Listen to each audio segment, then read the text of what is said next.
இப்போது புதிய அறிமுகம் ஆச்சி ஹோட்டல் சாம்பார் 50 கிராம் ரூபாய் 20 மட்டுமே. லட்சக்கணக்கான குடும்பங்கள், கோடிக்கணக்கான கனவுகள். தமிழ்நாடு அரசு ஒவ்வொரு குடும்பத்திடமும் கேட்கின்றது, உங்க கனவை சொல்லுங்க. வேலூர் மாவட்டம் பேரணாம்பட்டு அருகே உள்ள பக்காலப்பள்ளி பகுதியில் செயல்பட்டு வரும் தனியார் தோல் தொழிற்சாலையில் ஜனவரி 24, 2026 அன்று அதிர்ச்சி தரும் விபத்து நிகழ்ந்தது. தோல் பதனிடும் பணியில் ஈடுபட்டிருந்த தொழிலாளர்கள் வழக்கம் போல் பணியாற்றிக் கொண்டிருந்த நிலையில் திடீரென இயந்திரத்தில் இருந்து விஷவாயு கசிந்தது.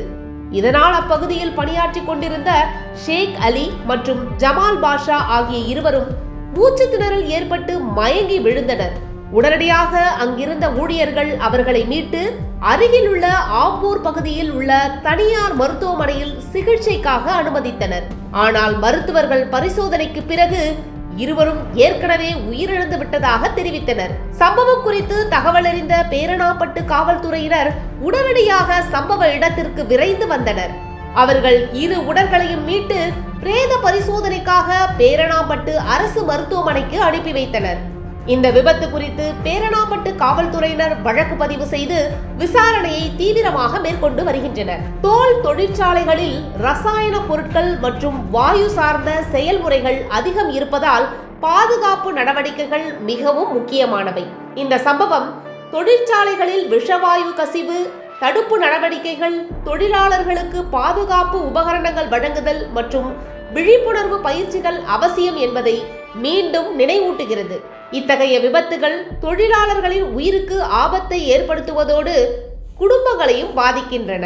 உள்ளூர் மக்கள் மற்றும் தொழிற்சாலை ஊழியர்கள் இனி இது போன்ற சம்பவங்கள் நிகழாமல் தடுக்க கடுமையான நடவடிக்கைகள் எடுக்க வேண்டும் என கோரிக்கை விடுத்துள்ளனர். விசாரணை முடிவுகள் வெளியாகும் போது மேலும் விவரங்கள் தெரிய வரும்.